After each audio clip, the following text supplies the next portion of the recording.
Hi fellas, happy Homebrew Wednesday. Great start today this morning. Knock on the door, postman. No idea what it was. Blimey, dragonfly. No idea what it was. Wasn't expecting anything whatsoever. Not a clue. Nothing off eat. Fuck off. Get out of it. No, we'll carry on. We're not scared of a few dragonflies in the UK, are we? Like snakes and crocodiles down there in Oz Blue Shed Brewing. Right. Package, yeah. So let's pour a beer first. Well, it's not a beer as such. It says my piment, which is, for you guys who don't know, it's a mead based drink. It's a fruit melomel. I think this was pretty high strength. Great colour, and see a slight carbonation. Never been carbonated this. I know you know honey has got a thing about carbonating months, weeks and months after, and that is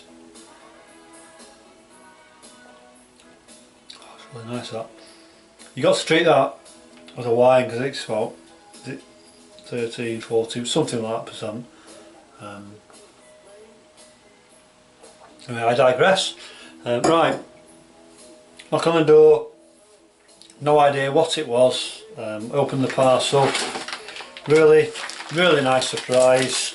And it's 2 beers there. Now early in the week I'd watched Mr. Ant Rogerson's video, and you got 2 beers, some TUBEDINOZ, Octane Red Ale and Dead Metaphor Breakfast Stout.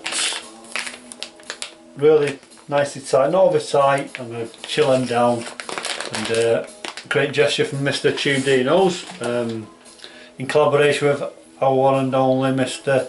Ant Rogerson, the rat bag, and also in there black rye barley wine by Mr. Grant Baker. Did a video on this a while back, about 14 months old, after spending 5 months aging in an oak barrel.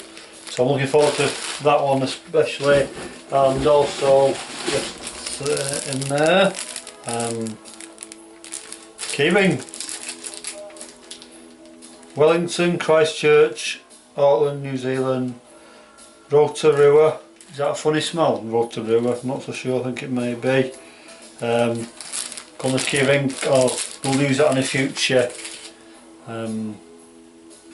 episode. And also in there is Dino's recipes, and blown away, honestly. I could not believe that.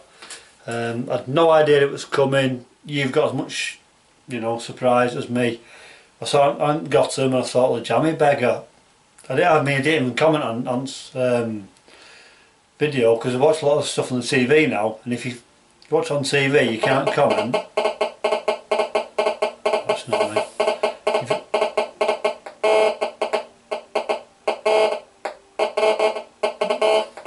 It's not off. If you watch a lot of stuff on your TV, you can't comment. You're meant to do it on your phone or your computer afterwards, and if you forget, it's always not watching it. But I certainly watched that, and did the sniff test on the bubble wrap, and it was pretty funny to see. If you've not seen it, go and have a look. Thanks Mr. Dino for that, and to you Ant, and keeping it quiet, and thanks Grant for allowing us to try that beer. So I'm blown away. I'm looking forward to seeing all 3 beers, see if I can give them any justice, and that'll see today. Can you homebrew Wednesday on a Saturday night? No, of course you can. Right, what did I do this week? I bottled, part kegged and part what? That God's Hour. It was an Imperial Stout.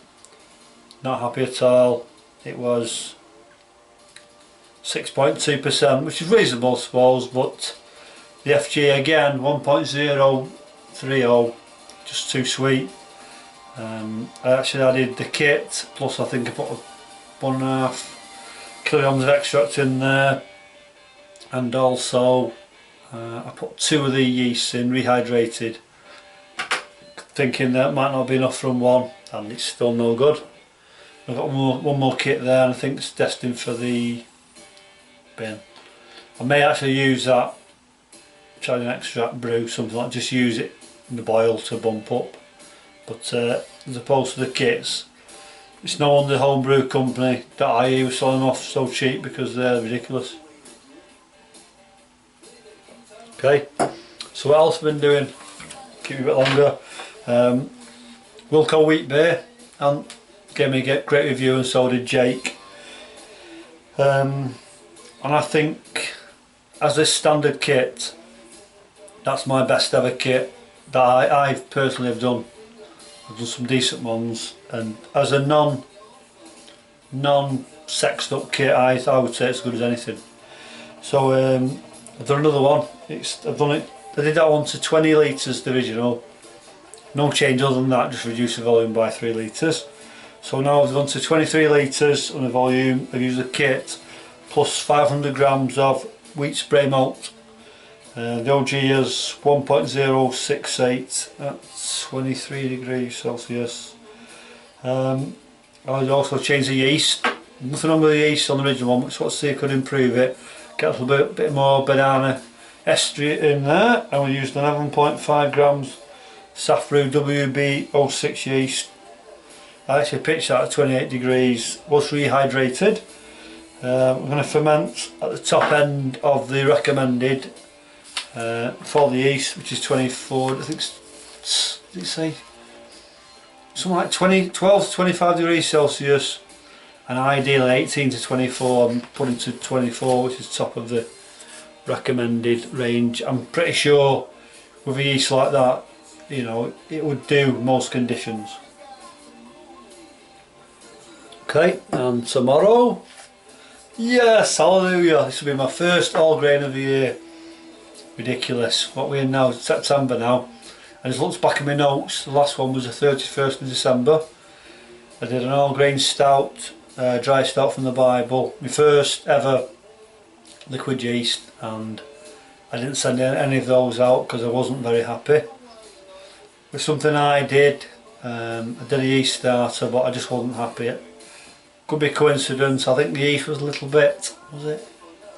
The yeast was maybe 2 or 3 weeks past its best, but I don't think it was that. I just don't know.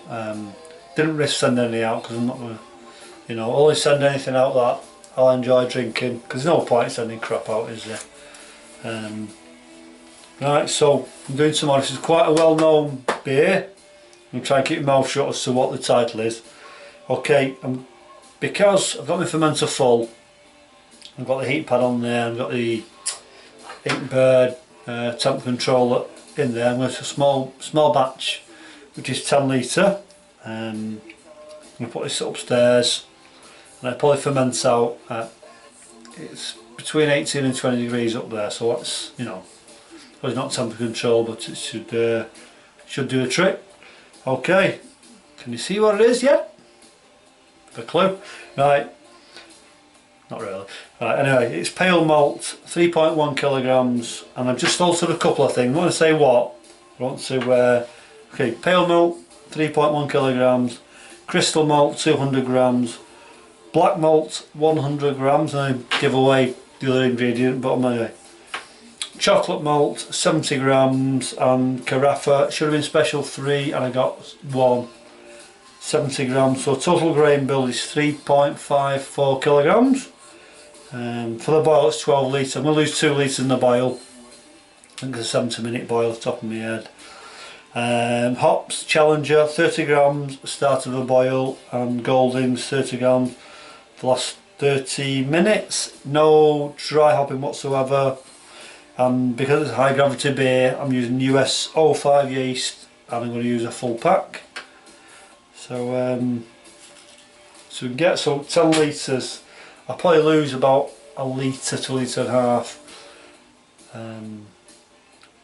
due to sediment and the, you know, settlement in the fermenter. But yeah, that's about it. So cheers fellas, thanks for watching.